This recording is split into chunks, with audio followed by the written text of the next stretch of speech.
There's a moment just before everything changes, when the world feels almost normal. Almost. The air still moves. The clock still ticks. People still speak like tomorrow is promised. That somewhere beneath it all, something is already breaking. You just don't know it yet. I didn't cry when I signed my life away. People imagine desperation as something loud, something that shatters glass and echoes through walls. But mine was quiet, heavy, like sinking into deep water without knowing how to swim. My name is Lena, and this is the story of how I became a wife, before I ever understood what it meant to be safe. The room smelled like control, not in a way you could describe easily, but in a way you could feel. Everything was polished, precise, untouched by disorder. Even the silence seemed intentional.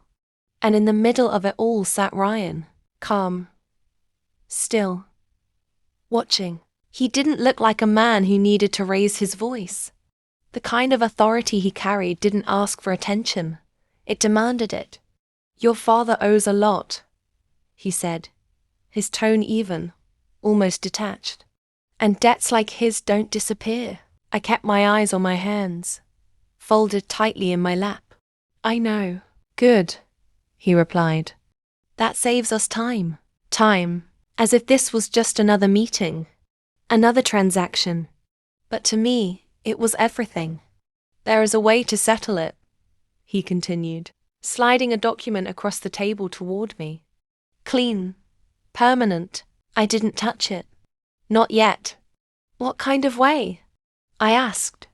Ryan leaned back slightly, studying me, not unkindly, but not with warmth either. "Just assessment. Marriage." The word landed without softness. No hesitation. No disguise. Just truth. "You become my wife," he said, "and your family's debt is erased. Completely." My chest tightened, but I forced myself to stay still. Because I already knew. Before I walked into that room, I already knew there would be a cost. I just didn't expect it to look like this. "Why me?" I asked quietly. It wasn't defiance. It was the last piece of myself trying to understand. Ryan's gaze didn't shift. "Because I need a wife," he said. "Someone presentable. Someone who doesn't ask unnecessary questions." Something about that stung more than it should have. Not because of what he said, but because of how easily he said it. "You don't have to love me," he added after a pause. "This is not that kind of arrangement." A strange calm settled over me. Because love wasn't part of the deal. And maybe that made it easier to accept. Or maybe it made it worse. "I expect loyalty," he continued. "Discretion. And obedience when necessary." Obedience. The word echoed quietly in my mind. Not as a demand, but as a warning. "And my family?" I asked. "Protected," he said simply. "Provided for. Their debts. Gone, gone, just like that. Years of fear. Erased with a signature. At a cost I couldn't measure." "Read it," he said, gesturing toward the paper. But I didn't, because I already understood what it meant. Contracts like that weren't meant to be negotiated. They were meant to be accepted. Or refused. And refusal wasn't really an option. My fingers trembled slightly as I reached for the pen. For a moment, just one, I hesitated. Not because I thought someone would stop me, but because I knew no one would. Then slowly, I signed. The house was too quiet. That was the first thing I noticed after the ceremony. If you could even call it that. There were no vows, no smiles, no warmth, just signatures and silence. "You'll stay in the East Wing," Ryan said as he walked ahead of me, his steps steady, unhurried. I followed, because that was what I was expected to do now. "There's staff available if you need anything," he continued. "Meals are handled. Schedules are managed." Schedules. Like I was something to be organized. "Are there rules?" I asked softly. He stopped walking, turned, For a brief second, something unreadable passed through his eyes. Yes, he said. Don't go where you don't belong. And how will I know where that is? A pause. Then, you'll know. Something about the way he said it made my stomach tighten. This wasn't just a home. It was a boundary. A place where certain lines weren't meant to be crossed. And I had just stepped into it without understanding any of them. The days passed in a strange, distant rhythm. I saw Ryan rarely. And when I did, it was brief. Controlled. Formal. He kept his word. He didn't try to pretend we were anything more than what we were.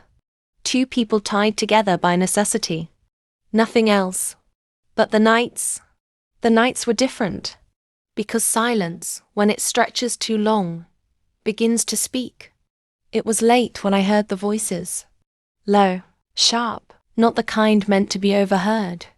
I stepped out of my room slowly, my heart beating louder with each step down the hallway. I didn't know why I kept moving. Maybe curiosity, maybe instinct, or maybe something deeper. Something that already knew the truth was waiting. The study door was slightly open. Just enough. And what I saw inside changed everything. Men stood around the room. Not relaxed. Not casual. Alert. One of them was injured. Blood staining his sleeve. And Ryan wasn't the man I thought I had married. He stood at the center. His presence heavier, colder, sharper. Clean this up, he said, his voice firm, leaving no room for argument. And find out who thought they could move against me. Yes, boss, boss. The word settled into me like something final. Like a door closing.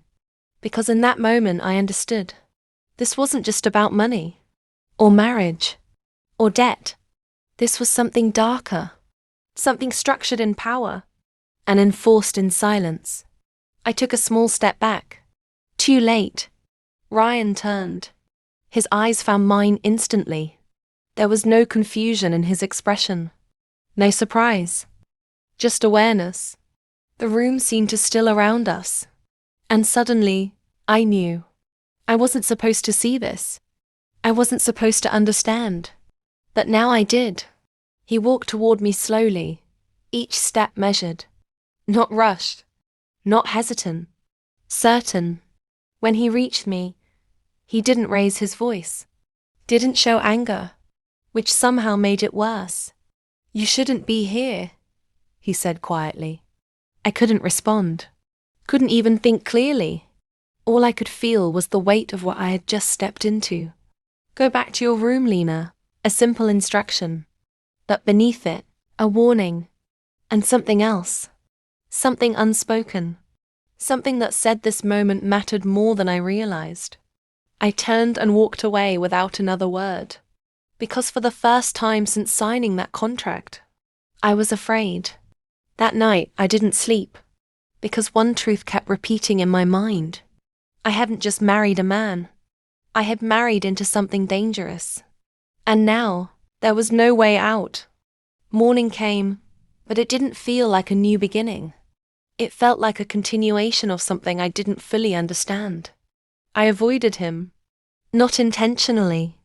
Not at first. But after that night, after seeing what I wasn't meant to see, something inside me shifted. The house no longer felt just quiet. It felt watchful. Like every wall held secrets and every shadow knew more than it should. And Ryan became someone else entirely. Not because he changed, but because I finally saw him clearly. We crossed paths 3 days later. It was brief. Too brief for comfort, yet long enough to remind me of everything I was trying not to think about. He stood near the staircase, speaking to someone in a low, controlled tone. The moment he noticed me, the conversation stopped. Not paused. Stopped. The other man nodded quickly and left without question. Silence settled between us. I felt it immediately. Heavy, pressing, unavoidable. You've been staying in your wing, Ryan said, his voice neutral. It wasn't a question. No reason to leave it, I replied quietly. His gaze lingered on me for a second longer than usual. Curiosity doesn't suit this place, he said. There was no anger in his tone, just certainty. I wasn't being curious, I said, though we both knew that wasn't entirely true. A small pause. Then, good, he replied. And just like that, he walked past me.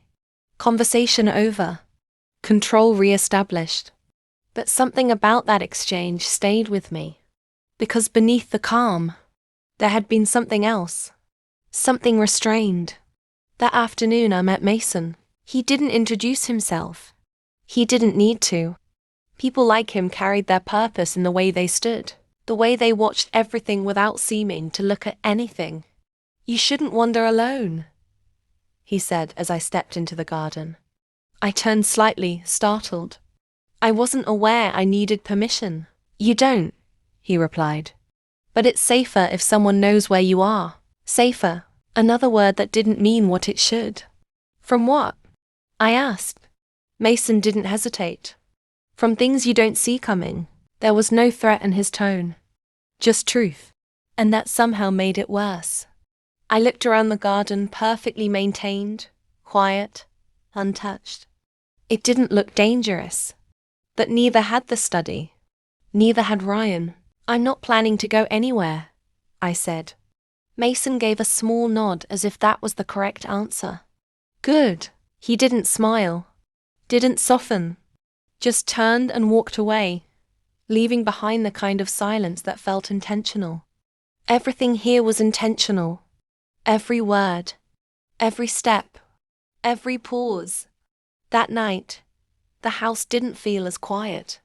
It felt alive. Not loudly, but beneath the surface. Like something always moving, always shifting. I sat by the window in my room, staring out into the darkness, trying to make sense of everything.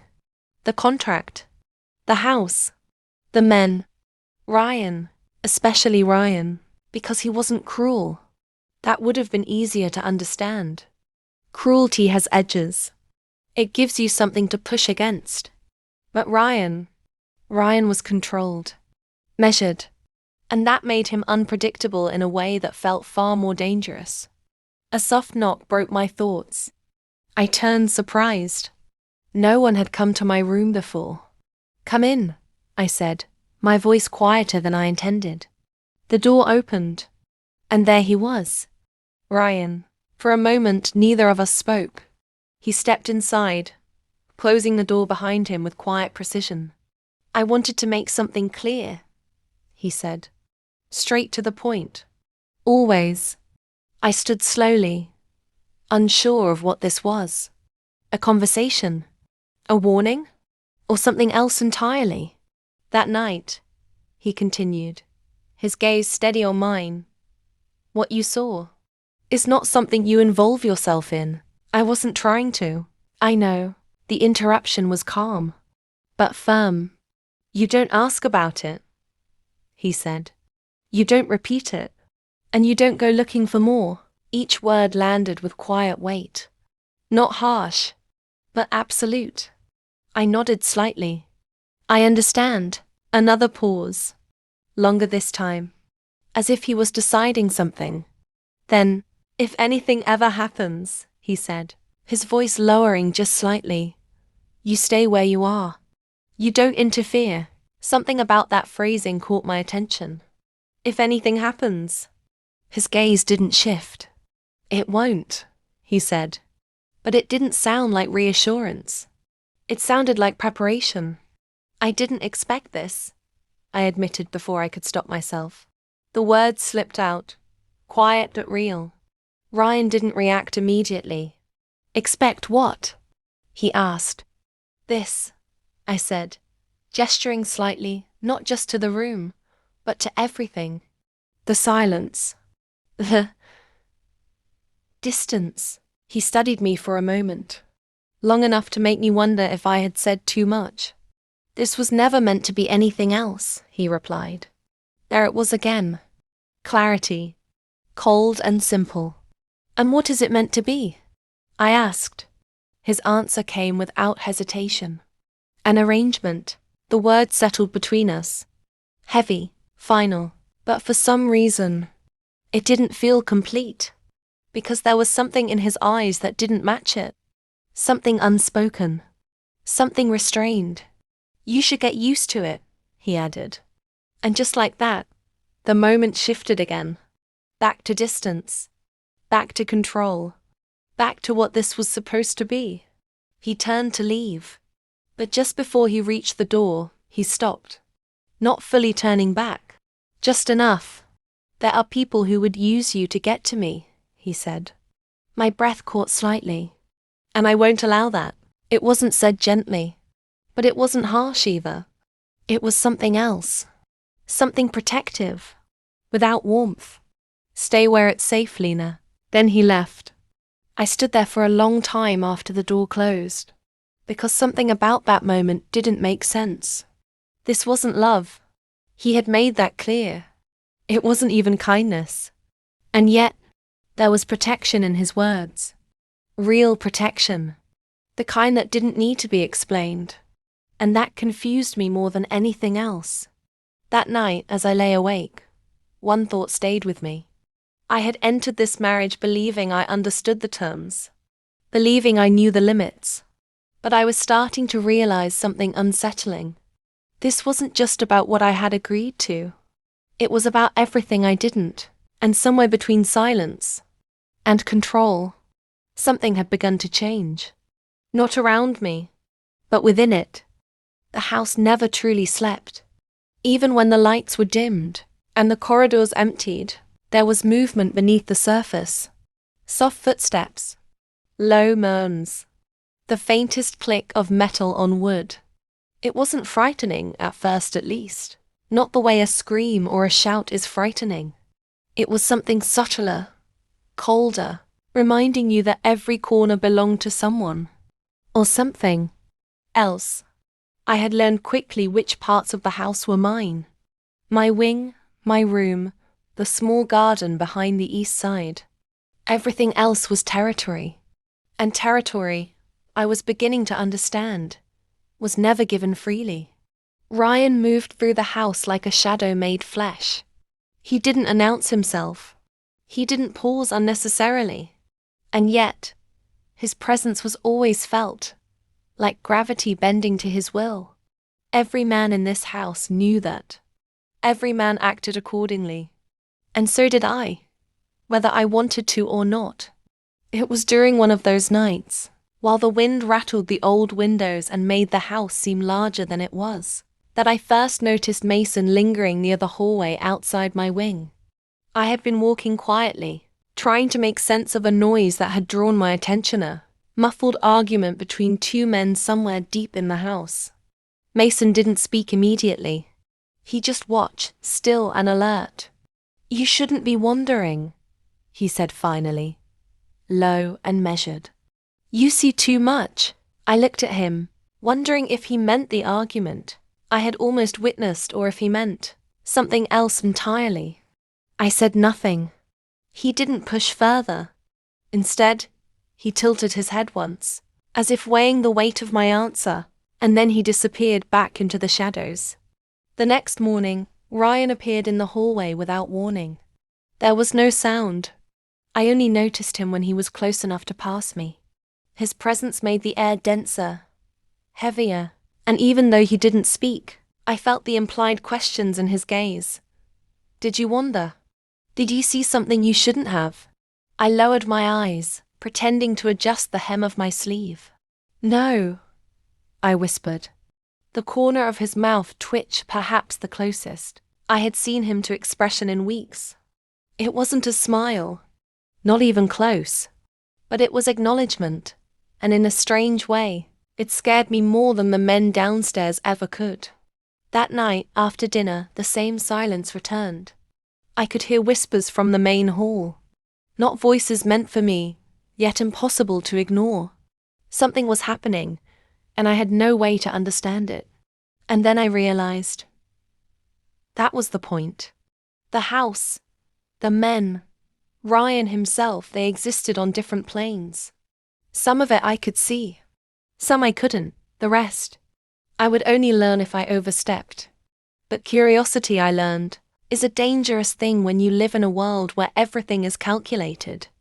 A week later, I found myself in the library, trying to occupy my thoughts with books I barely understood.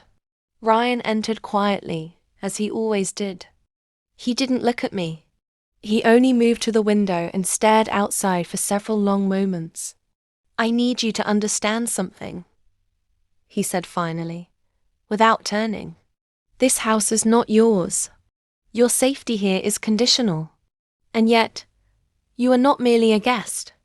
You are my wife." The words were simple, stark, but when he said them, I felt the weight settle in my chest. A contract might be on paper, but power was heavier than ink. "I know," I replied softly, realizing that I did, in fact, understand more than I wanted to. He turned then, slowly, and for a brief moment, he looked at me, not as a contract, not as an arrangement, not even as someone to be protected, but as something slightly complicated. It was fleeting, impossible to grasp, and then it was gone. "Good," he said. "Remember what I told you about wandering? Curiosity can be fatal." I nodded. This time, there was no denial, because I was beginning to understand what he meant. By the end of that week, I had learned to move like the house. Moved, quiet, careful, observant. I watched the staff, learned the subtle shifts in men's expressions, and began to notice the way Ryan's presence affected everyone, even Mason. And yet, despite all of that, something continued to unsettle me. It wasn't fear. Not exactly, it was fascination. Ryan was like a storm contained in a human body. Controlled, yet full of immense energy. He was danger wrapped in discipline. A man who could destroy with words or with hands that were careful, but not gentle. And Mason, he was a shadow that followed, a reminder that protection in this world comes at a cost, and sometimes that cost is invisible until it's too late. I stayed awake that night, listening to the distant whispers of the men moving below, wondering how long I could remain unnoticed. And somewhere deep inside me, I realized something terrifying and thrilling at the same time. I wasn't merely a pawn in this game. I was becoming a participant. And the thought both terrified me and held me in a strange kind of fascination that I couldn't ignore. For the first time since signing that contract, I felt alive. Not safe, not loved, but alive. And that, I knew, was far more dangerous than I could have imagined. The days were becoming longer, but the nights remained endless. Every sound in the house had a meaning now. Every movement carried weight. I had learned to read shadows like others read words. Footsteps, whispers, even the subtle shift of a chair could reveal more than a conversation. And yet, despite my growing awareness, there were parts of this world I still could not decipher. Ryan rarely spoke to me directly. That was his way. Control without confrontation. But his presence was inescapable. I could feel him in every room, every corridor. It wasn't that he was watching me constantly. It was that he didn't need to. The men in this house, Mason among them, did that for him. And somehow, I had become part of the network of observation, whether I wanted to or not.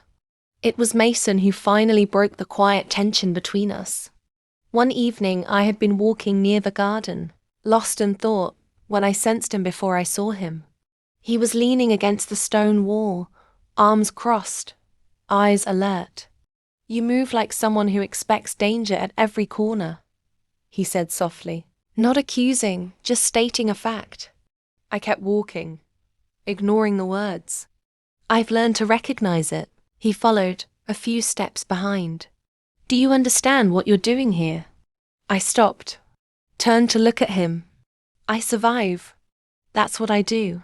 Mason studied me, not with judgment, not with curiosity, but with assessment. Something about the way he looked at me made me uneasy. Survival is different when it comes with consequences you can't control, he said. I wanted to argue, but I didn't. He was right. That was the unsettling truth of this house. Every action had a ripple. Every choice could bring danger I hadn't foreseen. "I need you to trust me," Mason said, his voice dropping lower. "I protect you. But not because I have to. Because you've already stepped into a world that won't forgive ignorance." I froze. Not because I didn't believe him, but because trust in this place was like holding onto glass. Sharp, fragile, capable of cutting if mishandled. And yet, I felt a strange pull to do exactly that. "Why?" I asked quietly. "Because Ryan does not leave mistakes unpunished," Mason said, his tone steady. "And neither should you." There it was again, that word. Ryan. Always Ryan. His shadow stretched far beyond the man himself. I realized in that moment that protection here was never just about shields or weapons. It was about understanding how the world moved. And Mason was teaching me that without saying it aloud. Days passed with subtle changes. I watched the men more carefully, learned the rhythm of their routines. I noticed how Ryan moved among them, calm and commanding, and how each man's slightest hesitation or question reflected the fear and respect he inspired. The house was a chessboard, and I was beginning to recognize the pieces. One evening, Mason approached me again, this time in the library. The room was dim, lit only by the golden glow of the lamps. He leaned casually against the wall, eyes focused on me. "You're learning fast," he said, "but you also need to understand your limits. Ryan expects obedience, not curiosity, not defiance, obedience." I nodded, feeling the weight of his words sink in. I had already learned that stepping out of line was dangerous. But Mason added another layer. Understanding, strategy, insight into what I couldn't see. "Do you think he'll ever?" I began, but paused. Words were dangerous here. Every question, every speculation could be perceived as defiance. Mason shook his head. "Don't think about what he might do. Think about what you can control. That's all you're allowed. And remember, even in obedience, you have power. You just need to recognize it." The weight of that statement lingered. Power, obedience, protection. They existed together in a strange, fragile balance. And somewhere inside me, a seed of something unfamiliar began to grow, a quiet awareness that perhaps survival didn't have to be entirely about hiding. That night, I returned to my room and found myself staring at the walls, the corridors, the endless silence. Mason's words echoed in my mind. I had learned to navigate this house, to move unseen, to listen to whispers, to avoid danger. But I hadn't yet realized the most dangerous element, the awareness that I was learning to understand it. I could feel Ryan's presence again, as if he existed in the air itself. The thought should have made me anxious, but instead, it made me more determined. I realized that survival wasn't enough. I needed to understand him, to understand the rules, to recognize the subtle tensions that governed this world. And Mason would be my guide. Reluctant, stern and watchful, but present. As the night deepened, I lay awake thinking about what the future held. The contract that had bound me, the house that had imprisoned me, the men whose loyalty shaped every moment, all of it was part of a world I hadn't chosen. But I was beginning to see that perhaps there were ways to exist in it without being entirely consumed. A strange mixture of fear and clarity settled in my chest. I wasn't safe. I wasn't free. But for the first time, I felt capable. And that capability, quiet and dangerous, was intoxicating. Because in this house, in this arrangement, in this marriage, the lines between survival and power were thinner than I ever imagined. And I was beginning to understand exactly how thin they were. The days were growing colder, though the sun still rose and fell on schedule. It didn't matter. Light in this house was superficial, an illusion. The real life existed in shadows, in movement behind closed doors, in the whispered commands that traveled like electricity through the walls. I had become attuned to it, almost instinctively. Every creak of a floorboard, every hushed conversation, every glance between the men downstairs had meaning. And yet, despite all my awareness, there were moments that still caught me off guard. Ryan remained an enigma. He spoke even less than before, yet his presence grew heavier, as if the air itself had thickened wherever he walked. When he passed, the house seemed to bend around him. Even Mason, usually so watchful, straightened subtly when Ryan appeared.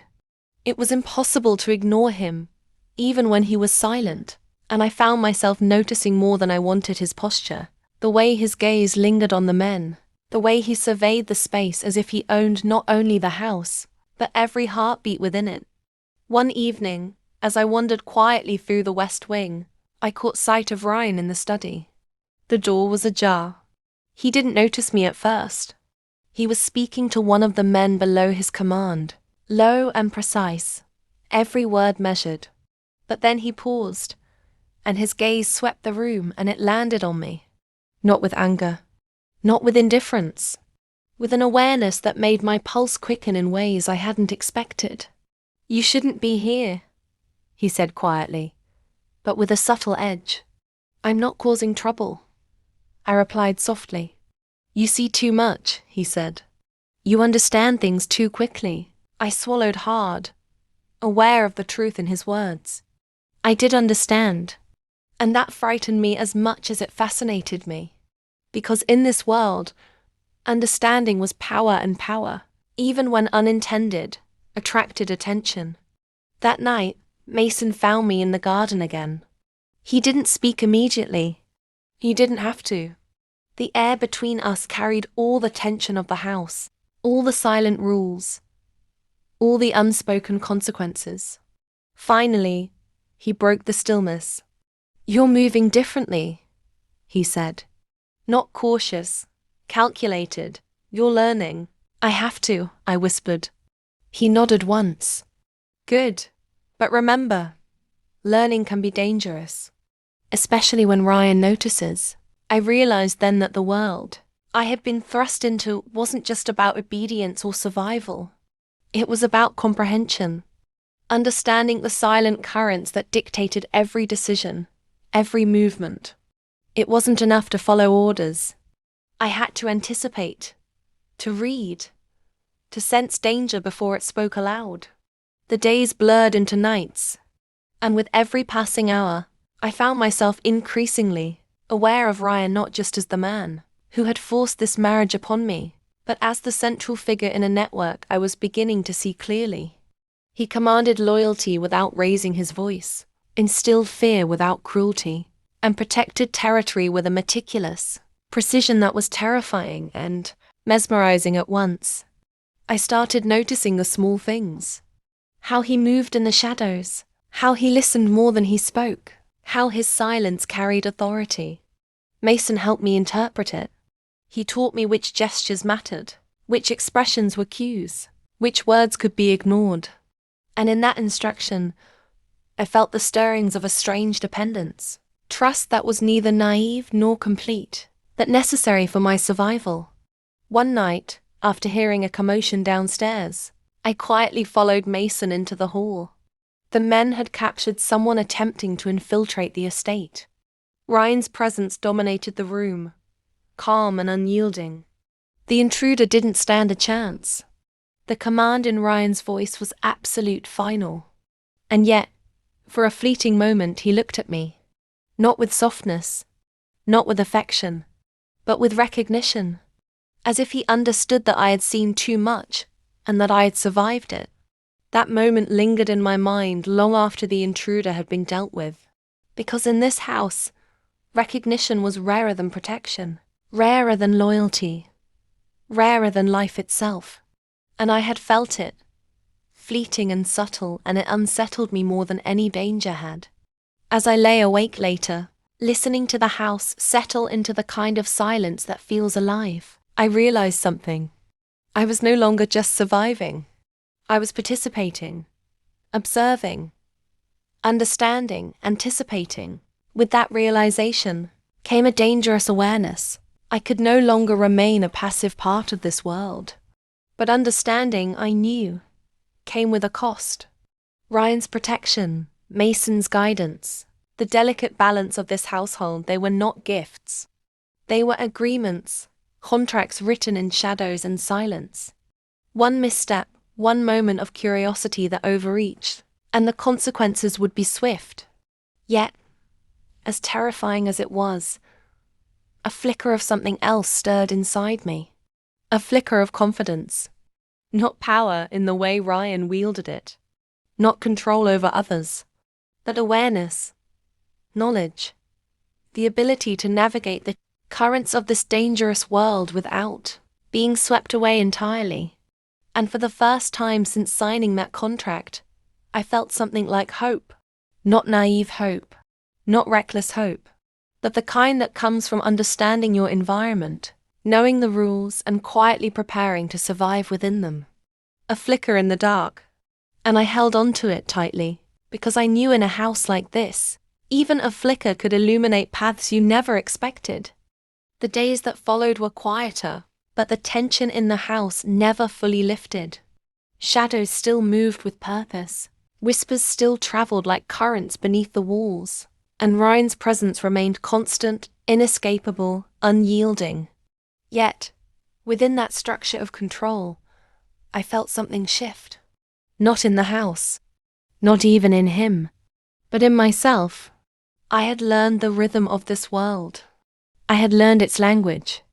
And for the first time, I began to understand how to move through it without merely existing. Mason had continued to teach me quietly. Not with words, always. Sometimes it was a look. Sometimes a subtle shift in posture, or a gentle hand on my shoulder in passing. His guidance was practical, meticulous, grounded in the reality of this world, and it gave me the ability to anticipate danger, to see patterns before they revealed themselves. And with that, a quiet confidence began to grow inside me. I was no longer merely reacting. I was participating, surviving, and perhaps even influencing without anyone noticing. Ryan, as always, remained distant. Yet, our interactions had changed subtly over time. He no longer addressed me only in instructions or warnings. There were small observations now, quiet acknowledgements, a glance that lingered just slightly longer, the barest hint of recognition that I had become something more than just a contract. And though the distance between us remained, the walls between my fear and his presence had started to erode, ever so slightly. One evening, a threat arrived. A message slipped under the door of my wing. A single line written in sharp, precise handwriting. You are vulnerable. He will not protect you forever. I recognized the handwriting immediately. Someone testing Ryan. Someone challenging his territory. Mason found me immediately after I read it. Do you understand what this means? He asked. I nodded. Yes, they're trying to reach me through fear. Exactly, he said. And you know what that means? They know you see, you understand, and that you could be an opening. But we've prepared for this. Prepared. The word had grown familiar. The idea that every risk, every threat, could be anticipated and mitigated. And for the first time, I felt capable of facing it. The confrontation came later that night. A group of intruders had tried to breach the estate, men who underestimated Ryan and underestimated the loyalty of the people surrounding him. The situation was tense but controlled. Every movement, every order, every defensive measure was calculated with precision. And I watched from a safe distance, observing, understanding, anticipating, realizing that I was no longer helpless. Ryan handled the situation with his usual cold authority. Every command, every glance, every measured step ensured that the threat was neutralized without unnecessary loss. And when it was over, his eyes found mine. Not with warmth, not with intimacy, but with recognition. You were right to stay, he said quietly, his tone almost approving. It wasn't a compliment. Not really. But it carried weight. The weight of acknowledgement, respect, and something deeper I couldn't yet name. In the days that followed, I began to see the cracks in the fear-based world we lived in. The house was still dangerous. Ryan was still commanding and precise. Mason remained vigilant. But I had become part of the balance, a subtle force in the silent equation. My understanding, my awareness, my choices mattered. And with that came power. Not the kind that commanded obedience, but the kind that allowed freedom within structure. I thought of my family, the debt that had started this entire arrangement, and the life I had once believed I had lost. And I realized that freedom was not always a physical escape. Sometimes it was the ability to exist in a dangerous world without being consumed by it. To survive, to understand, to see the currents and move through them. Ryan approached me one evening in the library, the room bathed in the soft golden glow of the lamps. He didn't speak immediately. He merely studied me. And for a brief, fleeting moment, the walls between us seemed thinner. You've learned more than I expected, he said finally. You understand your place, and yet, you navigate beyond it. Carefully, I survive, I said simply, meeting his gaze. A pause, long enough for me to think he might respond with anger or cold dismissal. But instead he nodded. That single movement carried more acknowledgement than words ever could. And then he left, as always, leaving me with the quiet knowledge that I had survived, that I had learned, that I had earned a subtle freedom within the rules of a dangerous world. I thought of Mason, the silent guidance, the lessons passed in gestures and observation. I thought of Ryan, the storm contained in a man, whose protection was absolute yet distant. And I understood the truth of it all. I would never be entirely free of this life. But I could live in it fully, aware, capable, unbroken. That night, as I looked out the window over the estate, I felt something I hadn't felt in months. Not love, not warmth, not safety in the way people imagined it, but the kind of freedom that comes from understanding, from surviving, from existing in a world of shadows and emerging with your mind and spirit intact. And for the first time since signing that contract, I felt whole, because survival had become strength, awareness had become protection, and even in the silence I had found my place. I was no longer a pawn. I was a participant, a watcher, a force within the world I had feared. And in that, I was finally free.